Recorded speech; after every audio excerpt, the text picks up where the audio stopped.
Je pense qu'il y a eu des projets très intéressants.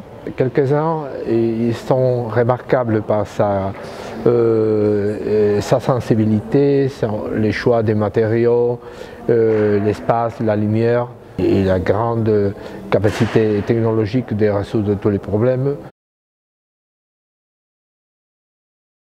On a surtout validé la légèreté de la passerelle, l'épaisseur de la dalle qui était extraordinaire, et même qu'il s'agit d'un projet urbain qui permet d'unir les deux côtés de la rivière. Et ils ont établi une promenade entre la ville, et entre la cité et la nature, les parcs qui étaient en face. L'hôpital, je trouve que c'est un projet surtout d'une grande qualité professionnelle et que par rapport au paysage, c'est très réussi.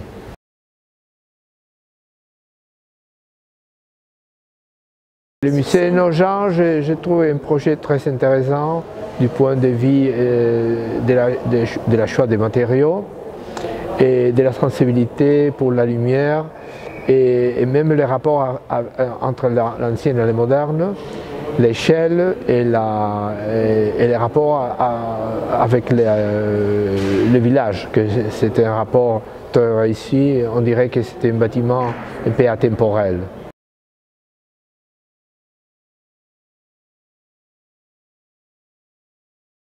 On est particulièrement heureux et fiers d'avoir pu réaliser un bâtiment véritablement d'intérêt civique, d'intérêt démocratique, d'intérêt public pour la justice. C'est quand même quelque chose qui est rare, n'est-ce pas? Un palais de justice, ça ne se fait pas, c'est pas comme un immeuble de bureau. Dans la capitale, depuis 2 siècles, c'est le premier palais de justice au tribunal qu'on construit. Donc évidemment, c'est une signification importante et une portée, j'espère, au-delà du bâtiment même, pour sa région, pour la ville et pour l'idée de que la justice elle soit bien traitée au bon endroit. Ça ne va rien changer directement à la justice, mais c'est un bâtiment qu'on a pensé, qu'on a essayé de faire dans l'intérêt de ceux qui y travaillent, les magistrats qui ont une tâche extrêmement complexe, extrêmement lourde, et de créer un lieu qui a certaine sérénité, certaine élégance, qui est imposant mais pas impressionnant, pas écrasant, qui est lumineux, qui est transparent et qui a une sorte d'expression, c'est peut-être ambitieux de dire ça, mais exprime un certain espoir. Faire une tour, c'est pas quelque chose de simple. Et puis ce n'est pas seulement une tour, parce que elle se repose sur un socle. Donc il y a tout un travail sur l'urbain, sur l'accroche au sol, et toute cette complexité de créer un bâtiment en IGH au-dessus d'un bâtiment public. Donc toute la technicité qu'il faut maîtriser, toutes les règles incendie qu'il faut appréhender et puis négocier, parce que ce n'est pas un exercice évident. Et voilà, ça crée un bâtiment impressionnant et sans doute à la hauteur d'un TGI, d'un tribunal de grande instance.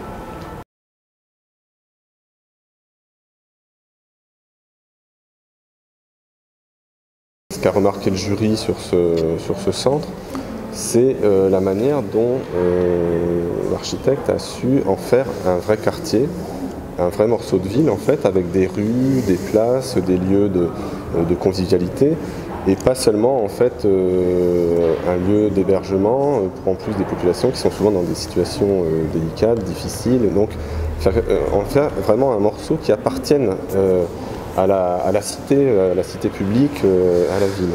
C'est un quartier éphémère qui est voué être démoli, qui a été construit finalement en 3-4 mois il me semble, et qui va être donc une capacité d'être déconstruit pour être replacé ailleurs. Et finalement la réponse, le dessin architectural est particulièrement pragmatique, c'est ce qui a été souligné, avec une capacité du coup à être reconstruit très facilement. C'est un très beau message que de récompenser un projet de ce type, qui est un projet d'urgence. Ça veut dire que la profession aussi, dans son ensemble, prend conscience des difficultés qu'on peut rencontrer et des enjeux qu'il y a à construire des hébergements pour les migrants, mais pas que pour les migrants aussi, pour les gens qui sont défavorisés.